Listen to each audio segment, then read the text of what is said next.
In the previous video, we have discussed about the characters of Richard II, and in this particular video, we'll go through the summary. So yeah, let's start. Okay so जब ये play start होता है, Thomas मॉब्रे and बॉलिंगब्रॉक के बीच में बहुत ही झड़प चल रही होती है, आर्गुमेंट हो रही होती है. Now argument about what? ये दोनों एक दूसरे पे अक्यूजेशन लगा रहे होते हैं. स्पेशली बॉलिंगब्रॉक बोल रहे होते हैं कि इट इज़ यू जिसके वजह से थॉमस ग्लिसेस्टर की डेथ हुई है, ड्यूक ऑफ ग्लिसेस्टर की डेथ हुई है, एंड उनके मर्डर में तुम्हारा ही हाथ है, तुमने ही कुछ किया है, तुमने ही प्लानिंग प्लॉटिंग करी है. On the other hand Thomas Mowbray भी बॉलिंगब्रॉक पे कुछ कुछ एक्विजिशन लगा रहे होते हैं. सो हिट ऑफ द मोमेंट में जो आर्गुमेंट होती है वो एकदम नेक्स्ट लेवल पे चली जाती है, और वो ऐसी हो जाती है कि किंग को डिसीजन लेना पड़ता है, और वो कहते हैं कि थॉमस मॉब्रे एंड बॉलिंगब्रॉक को वैनिश कर दिया जाएगा, उनको एग्जाइल कर दिया जाएगा. सो बॉलिंगब्रॉक को 6 साल के लिए एग्जाइल कर दिया जाता है, कंट्री से निकाल दिया जाता है, एंड थॉमस मॉब्रे को लाइफ टाइम के लिए कंट्री से निकाल दिया जाता है. नाउ आफ्टर दिस सीन जो है वो शिफ्ट होता है किंग रिचार्ड सेकंड पे. As I said, king Richard second अच्छे किंग नहीं होते हैं. ये अपना सारा पैसा अपने क्लोज फ्रेंड्स पे वेस्ट कर देते हैं, एंड देन एक टाइम आता है जब इनको वॉर के लिए जाना होता है आयरलैंड. सो इरिश वॉर होना होता है जिसमें इनको अपने आर्मीज़ की टेक केयर करनी होती है, and he needs a huge sum. इनको बड़े सारे पैसे चाहिए, एक ह्यूज अमाउंट ऑफ मनी चाहिए, बट देन इनके पास उतने पैसे नहीं हैं. तो ऐसे में ये क्या करते हैं, ये कॉमन पीपल पे, यानी कि अपने कंट्री इंग्लैंड के कॉमन पीपल पे हाई टैक्सेशन इम्पोज कर देते हैं, उनसे हाई टैक्स लेने लगते हैं. ऑल्सो वहाँ पे जो रिच पीपल होते हैं वो उनसे लोन भी लेने लगते हैं. So these are few demerits in king Richard second. ये कुछ चीज़ें जो हैं ये कॉमन पीपल को बिल्कुल पसंद नहीं आती. ऑल्सो बॉलिंगब्रॉक के एब्सेंस में जॉन ऑफ गॉन्ट, जो कि फादर होते हैं बॉलिंगब्रॉक की, उनकी हालत बहुत ख़राब हो जाती है, वो बीमार हो जाते हैं और उनकी डेथ हो जाती है. ना सी जब इनकी डेथ होती है, king Richard second is very relaxed, he is very happy, क्योंकि एक ह्यूज सम जो इनको चाहिए था वो अरेंज हो गया इनका. सो यहाँ पे ये बहुत ही खुश हो जाते हैं. ऑल्सो जॉन ऑफ गॉन्ट की जो लैंड होती है, जो भी प्रॉपर्टीज़ होती है, जो लीगली जानी होती है हेनरी बॉलिंगब्रॉक को, वो किंग रिचार्ड सेकंड सीज कर लेते हैं, कैप्चर कर लेते हैं, which is not right. Legally अगर देखा जाए तो ये सही नहीं है. सो यहाँ पे not just Bolingbroke, not just noble man जो कि पैलेस में रहते हैं, बट कॉमन पीपल भी जो हैं उस कंट्री के, उनको भी लगता है कि this is too much, now he has gone too far, अब ये ज़्यादा हो रहा है किंग रिचार्ड सेकंड का. सो इन दिस इन बिटवीन जब ये चीज़ें हो रही होती हैं, किंग रिचार्ड सेकंड को इरिश वॉर पे जाना पड़ता है, और वो वहाँ पे चले जाते हैं.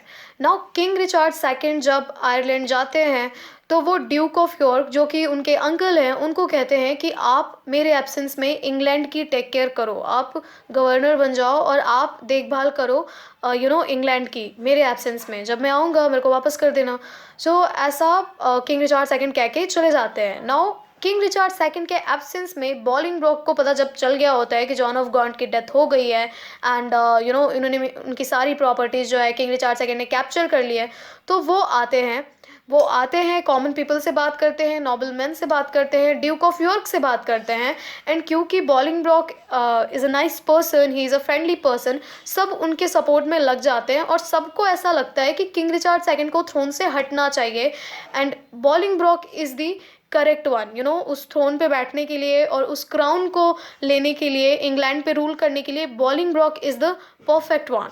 Now on the other hand king Richard second, जो कि इरिश वॉर पे गए हुए हैं, जो वॉर हो रही होती है आयरलैंड में, वो फिनिश करके जब वो वापस आते हैं इंग्लैंड में, तो उन्हें लगता है कि चलो मेरे कुछ कुछ सपोर्टर्स गए होंगे ना, कुछ सपोर्टर्स तो होंगे ही मेरे. बट देन जब वो आते हैं वो देखते हैं कि कोई भी उनके सपोर्ट में नहीं होता. इनफैक्ट उनके जो क्लोज फ्रेंड्स होते हैं वो भी बॉलिंगब्रॉक के सपोर्ट में आ जाते हैं. दैट्स बिकॉज उनके पास कोई ऑप्शन नहीं होता, अगर वो उनको सपोर्ट ना करें तो बॉलिंगब्रॉक उन्हें मार देंगे. So that is why king Richard के जितने भी फ्रेंड्स होते हैं, जितने भी सपोर्टर्स होते हैं, आर्मीज़ जो भी है, सारे बॉलिंगब्रॉक के सपोर्ट में आ जाते हैं.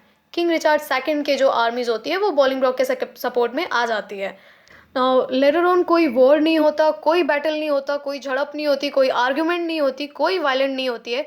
बहुत ही पीसफुली किंग रिचार्ड सेकंड जो है वो अपना क्राउन और अपना थ्रोन छोड़ देते हैं बॉलिंगब्रॉक के लिए. Okay, and this is how Bolingbroke जो है वो किंग बन जाते हैं.